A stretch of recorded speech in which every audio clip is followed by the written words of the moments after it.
السلام عليكم، يا اهلا وسهلا. اش اخباركم؟ لاباس عليكم؟ نتمنى لكم ان شاء الله تكونوا على خير وبخير. في كل لا فيديو نلقاكم في احسن الاحوال. اليوم البنات كي تشاهدوا معايا بان لكم هنا عندي السيجار وبريوات. مهم. حضرت معكم اليوم بريوات والسيجار بالحوت. صراحه من السمن بالنعناع تيجيو رائعين. الوصفه اللي هي بسيطه وسهله، نتمنى ان شاء الله تنال الاعجاب ديالكم. هنا كي تشاهدوا معايا البنات، هادو هما المقادير اللي انا غنخدم بهم. هنا عندي نص حمضه صغيره مقطعه رقيقه محيد ليها اللب ومغسوله. عندي هنا 500 غرام ديال الكروفيت منقي. وعندي هنا نص علبه ديال لي شامبينيو حتى هي مرقده ومغسوله مزيان مفروكه من الرمله. عندي هنايا خنيشه صغيره ديال سميتو ديال الشعريه الشينوا حتى هي مقطعه مرقده في الماء ومقطعه. وهنا عندي سيبيا اللي هي الحوت. صراحه بريوات تيجيو رائعين.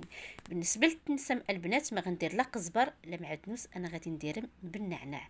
صدقوني البنات تيجيو ولا اروع بالنعناع. هنا عندي ضريسات ديال الثومه محكوكين على هذا الشكل هذا. غادي نقليهم البنات مزيان وغادي نضيف ليهم هاد السيبيا هي الاولى، لان هي بصراحه ما تحتاجش الطياب لان حتى هي تطيب داغيه ومهبره وبنينه تجي البنات. قطعت طريفات صغار.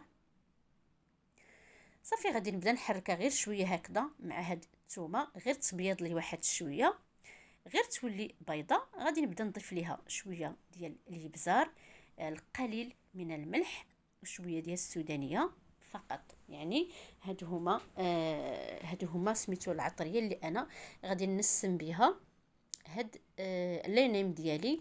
ما غندير لا تحميره لا حتى شي حاجه، انا تنبغي البنات داكشي يكون طبيعي ما عززش عليا الالوان. صافي صراحه انا التحميره قطعه هذاك الشيء ديال الملونات كاملين انا ما تنستعملوش، تنبغي كل حاجه تبقى في الطبيعه ديالها. صافي البنات هنا غادي نضيف ليها الكروفيت اللي هو منقي مغسول مزيان، منقي من ديك الشعيرات. وردوا البال ملي تنكونوا هكذا نشحروا راهم تيبانوا معنا لا كتبقى شي حاجه تنحيدوها. يعني واخا تعيا والبنات راه ضروري تتبقى شي حاجه. غير المهم كونوا دقيقين في العمل ديالكم. بحال هاد المسائل هادي ردوا لهم البال، يعني خصو حنا تنخدموا وحنا رادين البال ديالنا. صافي البنات هنا غادي نزيد ديك نصيص ديال الليمونه اللي هي حامضه مصيره مغسوله ومحيد ليها اللب ديالها مقطع طريفات غير ديك الجليده ديالها، تعطينا واحد المذاق حتى هي رائع. فيديو بسيط خفيف ظريف. صافي غير يولي لي الحوت بحال هكذا بيض غادي نحيدوه نصفيوه. غير يطلق الماء دخل هكا معاه التشرموله يولي بيض. صافي حتى نحيدوه. صافي هنا في هذا الاثناء وجد خصو يحيد. غادي نجيب واحد الشبكه غادي نديرو يتصفى فيها ضروري باش ما تقطعش لينا الورقه. صافي هنا غادي نصفيوه، يعني غادي نحيدو من فوق النار وغادي نصفيوه وغنحتفظوا بديك المريقه لان محتاجينها. صافي بعد ما صفيتو رجعت ديك المريقه البنات فوق النار، خليتها تشحرت لي حتى اختارت لي مزيان. غنضيف ليها لي شامبينيو وغادي نضيف ليها الشعريات الشينوا اللي انايا ذكرت معكم، وغادي نحرك مزيان حتى تخلط ليا كل شيء. وفي الاخر راه غادي نخلط كل شيء،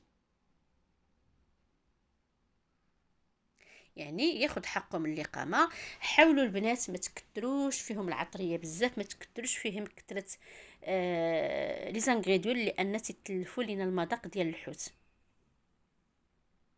هنا غادي نزيد نفس المقادير اللي انا درتهم في الحوت. شويه ديال الابزار، الملحه ما غنزيدهاش لان الحوت راه مالح.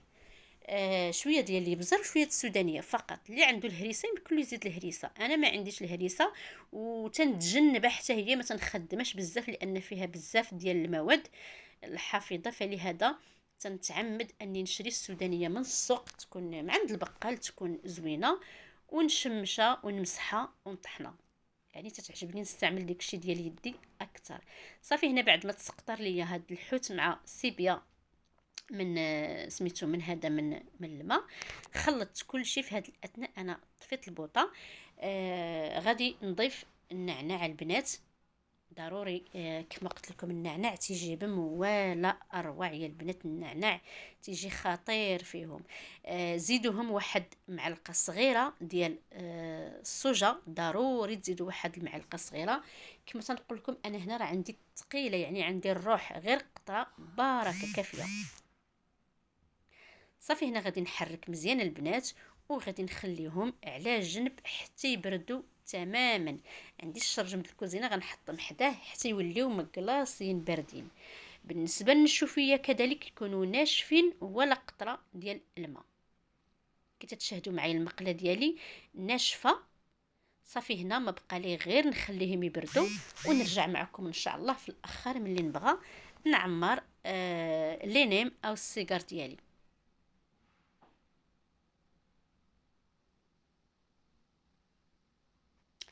وهنا في هاد الاثناء البنات، هاد الاثناء بردت لي الحشوه تماما، ما بقات فيها ما بقات لا دافيه ولا حتى شي حاجه، يعني الحشوه بردت.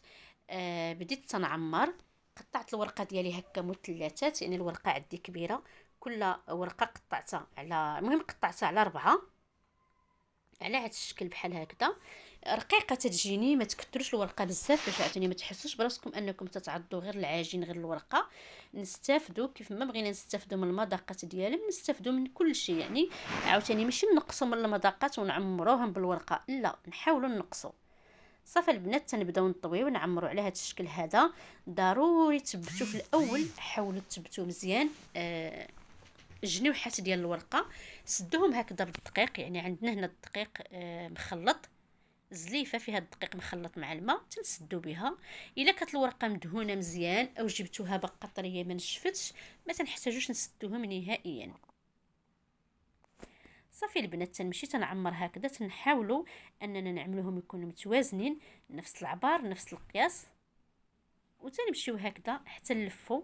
راه كلشي تعرف تبارك الله ما شاء الله، ما عندي ما نقول في العيالات المغربيات او البنيتات، راه كلشي عارف. فقط بحال العاده تنشاركوا يوم من اليوميات ديالنا. صافي بحال هكذا تنمشيو البنات نعملوا كيف قلت لكم ديال يومين او نهار او يومين بركه. حاولوا تجنبوا المجمد في هذه المسائل بحال هذه، الا اللي عندها عذر واللي خدامه والله الله يحسن العون ما عندهاش كيفاش دير، راه شقال هذاك معذوره. اما الناس اللي جالسين غير في الدار يعني ما تياخذوش، راه ساعه المكانه ما تياخذوهاش لينا، تنكونوا وجدنا كل شيء.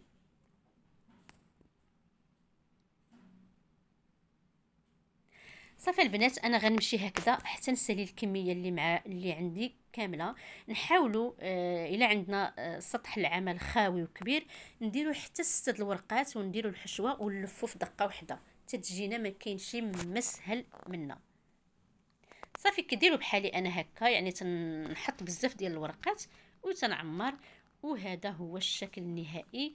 تبارك الله ما شاء الله، خرجوا لي هنا كميه اللي هي معقوله البنات. انا راه نقصت منهم هنا، نقصت منهم في الطاسه اللي هي غادي تدخل للثلاجه او نحطهم في المجمد يومين نهار، يعني فقط لا غد ليه. كميه غادي نخليها غادي نقلي منها. وهنا البنات راه استعملت حتى بريوات غير ما شاركتمش معكم، يعني فرقت ما بيناتهم. استعملت بريوات ولينم يعني بجوجم على هذا الشكل هكذا. الى اللقاء حتى الفيديو القادم باذن الله.